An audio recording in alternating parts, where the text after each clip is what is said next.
everyone, and welcome to this edition of Pearls of Fisdom with me, Avan Dabash, on Nirmal Bang's channel. Today, we put the spotlight on Fino Payments Bank. They're sharpening their focus on the digital banking space in order to tap the space that has been caused by the exit of Paytm Payments Bank, formerly the largest player in the segment. They posted a strong set of numbers. Net profits have risen 33%. We want to understand the outlook on the revenue growth projections, insights into the customer profile, and the shifting trend towards UPI and other digital transactions. Joining me to discuss this and lots more is Mr. Ketan Merchant. He's the CFO of Fino Payments Bank. Thank you so much for taking time out. Let's talk about the opportunity now that is presented itself with Paytm Payments Bank's exit. How do you plan to capitalize on it? Thanks, Avani. Firstly, thanks for showing, or mentioning about our statistics. I think before we go on to the opportunity, which is very wide, and I'll not say about one player exiting or otherwise, but the opportunity is very wide. How are we doing it off? We are, the genesis of Fino is a very technology and digital driven. We have our own UPI switch, which we are capitalizing on. And our digital business is split into two parts, B2B and B2C. So all of this taken together and our kind of network which we have, we are fairly confident of digital growth. Just to see where we are currently, as we speak, for a bank of our size, we contribute around 1.5% of the UPI volumes in our country. And that itself shows how deeply penetrated we are. Yes, indeed, deeply penetrated. But just let's talk about your quarterly performance as well. Your EBITDA and your profits have expanded quite considerably in the year gone by. What is the outlook when it comes to projections on your EBITDA as well as your profit metrics? How do you see this growing? Oh, that's a fantastic question, and that is also linked to the digital piece which we just earlier discussed as well. Just to give a perspective, our revenue for the last year had grown by around 20.2%. As you rightly said, our profit had grown by 33%. Our guidance to the market earlier was, again a 20% growth and a 30% kind of a PAT growth which comes through. We are currently, based on the digital momentum which we are having, actually increasing our revenue growth by 5%, i.e., we expect an outlook for this year revenue growth of 25%, which typically will lead to a PBT growth of around 38 or 38 to 40%. That's the kind of impetus which we are looking at. Now, what will be the growth drivers? Digital, I explained it in the earlier question. We also have our CASA and CMS, which continue to be our growth drivers and high margin products as well. So that is something, these three taken together, the digital, the CASA and CMS, are real growth drivers which we expect in the coming year. Okay. Those are your key growth drivers. And just to talk a little bit more about that, give us a sense of the total business that you have clocked in. I believe that was at about 1 lakh crore in the March quarter. Of course, the digital channels contribute a substantial amount. But as the economy is moving towards the digital side, what is it that you're anticipating when it comes to your total business? Well, that's a good question. Just from a simplicity perspective, 1 lakh crore in a quarter, which essentially means that we are doing more than INR 1,000 crores of throughput on a daily basis. That itself speaks about our volume. Now, coming back to the growth, just to give a perspective between digital and otherwise, digital almost constitutes 40% of our volume, in the last quarter, and is expected to continue. The kind of growth which we are looking at, as I said, in the past, historically, we've grown at around 25-30% in terms of our volumes, and we intend to continue to do that as well. And that is what will translate into our revenue growth as well. Again, growth drivers, as I said, CASA, CMS, and digital would be our growth drivers. We also have some legacy business which actually enables around 2.5 crores kind of unique footfalls on our merchant points, and that's something which we will utilize and capitalize from a growth perspective. Okay, so just to talk a little bit more about that, I know you touched upon CASA deposits. How much is that going to grow? Do you have a number in mind for FY25 and a kind of growth that you're anticipating as well in terms of your CASA? I would not want to put a specific number on the CASA, but I can give you the perspective of how we are going and how CASA is profitable for us. Just to give, in the last FY24, our liabilities grew by 49% on an average basis. That itself speaks the kind of focus or the impetus which we are bringing on CASA. It doesn't end there. We need to understand how will we grow. What is the growth driver for liability? As we speak, and this is an interesting statistics, we open one new account every 10 seconds. That is important to know. Every 10 seconds, one new Fino liability account is open. That takes us to around, anywhere in the range of around 30 to 34 lakhs accounts, which we new accounts which we expect to open every year. If we go back to our statistics as well, for last 2 years, our average account opening has been in that range of around 30 lakhs plus. So this is one of the reasons why our liability business is also growing. Second aspect, remaining on that, it is very important for us to realize is that how are we building our CASA? We are one of the few institutions in India and perhaps in the globe who run the subscription-based liability account. In simple terms, Avane, it works like any other subscription retail model, which means if someone opens an account, 1 year from now, he or she has to renew the account. And that's something, whenever that renewal comes, it creates an annuity income for us. So our renewal income of CASA is also a very, very important part. And this is a model which we've essentially made and brings about sustainability and stability in our entire banking model without any associated risk. Wow, that's pretty interesting. So imagine in just this conversation itself, how many accounts would have been added. But Yes. you guys are also at the forefront of modernizing your digital prowess as well as the kind of infrastructure that you have. How much are you looking to invest in? Are there any concerns when it comes to cybersecurity infrastructure? Because that would be a key concern given everything is so digital. That's a very, very good question, and I'll take 30 seconds to explain the genesis of Fino. Before we got our banking license, we started off as a BC stroke technology company. So our DNA is in that sense think technology first.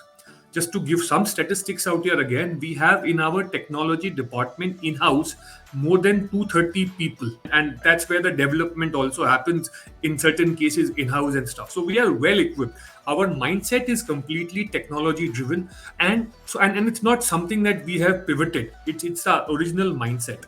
Now coming back to your point on cyber security, we are a regulated bank for last 5 6 years, 6 years plus now, maybe 7 years. So all the RBI implications or all the RBI checks and balances are anyway built in. Cybersecurity, is it something that we are not exposed to? Forget banks, everyone is exposed to cybersecurity. But the kind of checks and balances which we are essentially building on is, makes us feel that we are equally investing now and more. To give you a quantum perspective, we had raised around 300 crores in the market at the time of IPO. All those 300 crores were essentially to be utilized and is being utilized for technology and digital. As we speak, approximately 90 to 100 crores is what we essentially spend as capital expenditure on a yearly basis on technology and digital to just get the robust platform out. I have earlier given the kind of digital statistics and our market share. So all of this supports these kind of investments are supporting our bank to grow. One more perspective on digital, which is I think important to know, is we run digital basis on a profitable basis. Because we have a digital which is a B2B, wherein our UPI handle is used by business customers, business merchants, or business aggregators, and we charge fee from them for using our UPI handle. So we run a digital model which is profitable from now on and not only in the future. Okay. And that's pretty interesting to understand. And speaking of that, give us a sense as to how we've seen a massive surge in, transactions via UPI. I mean, I know that now all of us are so addicted to it. So give us a sense as to what you're noticing by way of trends in terms of debit cards, in terms of UPI transactions, and how do you see that trending? I think you hit the nail. I'll start off a bit philosophical. That change is the only thing which is constant. I should confess, when we made our digital plan a couple of years back, when we had our legacy businesses as well, digital penetration in India is gone far, far faster than all of us anticipated. I will tell you a perspective of us. We have 1.1 crore liability accounts or customers, of which 40%, and you have to mind well that our kind of customers are largely not in the urban areas but in the tier 3, tier 4, or semi urban and rural types. The penetration of smartphone has gone so deep that digital or UPI is the thing to grow. Okay. Erstwhile businesses like remittances or any other way of money transfer definitely are getting impacted. On the back of it, the government has been promoting UPI in all forms, in terms of that they're not allowing banks to charge and so on and so forth.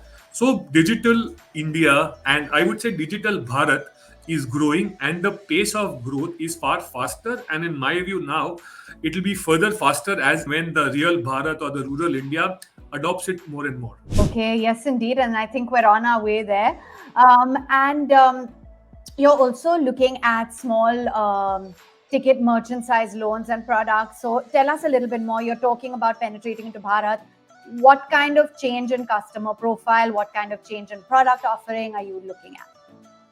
Oh, that's a very good question. Just a bit of we are preparing ourselves for lending. Currently, as we speak, by virtue of our payment bank license, we can only do referral for lending and not lending. Having said that, we have expressed our interest and we've applied to the Reserve Bank of India for a small finance bank license. For us, as and when that license comes, it will be an evolution into lending. However, for us, we have to understand it is the growth which we are looking at. As we speak, we have 1.1 crores customers. We are growing at around 30-35 lakhs of new customers every year. So the kind of data which we have, as we speak, we are really accumulating that data. And as and when the regulation allows, or as and when we evolve into a where lending is allowed, we may want to utilize it on a database kind of a thing. As regards to product evolution, we've spoken enough about digital. How from last year's 6% of revenue, this year we expecting 15%. So Fino, in that sense, is a organization which believes in innovation and also being ahead of the time. For our target segment, which is primary rural, we are now entering into slightly bigger segment as well. Not completely the elite. We will maintain our core, but we are going into slightly a different segment as well. Growth drivers again would be CASA, CMS, and digital. How we have evolved earlier at one stage, couple of years from back, the cash withdrawal business or the legacy micro ATM and AEPS business, were big. Now they are only as footfall as we evolve into a more digital and liability focused bank. And also, what is the outlook then for the road ahead? The market capitalization of the bank has grown. You're a listed player. The performance as well has been pretty good. What is the long-term vision? That's an interesting one. As I said, for us, we follow a strategy called TAM strategy: transaction, acquisition, and monetization. Transaction is where we were getting, our erstwhile business. It was we were getting people onto our merchant outlet or onto our physical outlet. Acquisition is where, I mentioned about 3 million plus annual customers, which we were doing it off. Now we are setting ourselves for monetization. I explained earlier, we have applied for a small finance bank license somewhere in last quarter of 2023. That as we speak, it is with the Reserve Bank of India. We will just wait and watch. And from an evolution perspective, we are very clear. As we go into the small finance bank route, we will continue to be differentiated. We do not want to run a brick and mortar business. Our digital and our merchant network will play a big part in terms of our growth of our assets and liabilities. If you ask me to summarize, into our outlook, I will put it into two phases. First is looking forward to an SFB and kind of an asset and liability growth with a differentiated approach. We are not going to become a fixed cost bank. We will continue to be a lean model. And thereafter, utilize and monetize the kind of data which we are gathering or which we have to enhance our profitability and ROE. Okay, that's good to know. And finally, being at the helm of Fino Payments Bank, give us a sense as to what are the pearls of wisdom that you have to impart for running such operations, or any advice? I think it's good. I've been a banker throughout my life. Prior to this, I was more on the wholesale banking, etc. One thing which is key, and I'm telling this, a hands-on approach and a execution focus where we are. I think the real differentiation is hands-on approach, execution focus, and in today's world, how you can think out of the box and be lean. Do not follow the traditional path. Make your own path, which may be difficult, and for us it took us some time to make this path. And once you have this path, the proportionate of growth which comes is a bit disproportionate.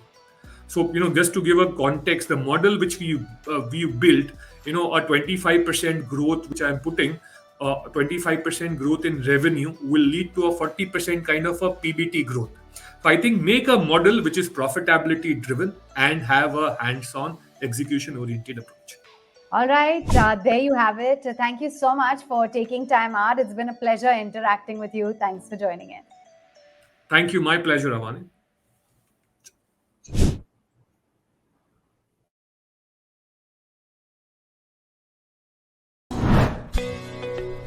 Subscribe to our YouTube channel and click on the bell icon to never miss an update from Nirmal Bang.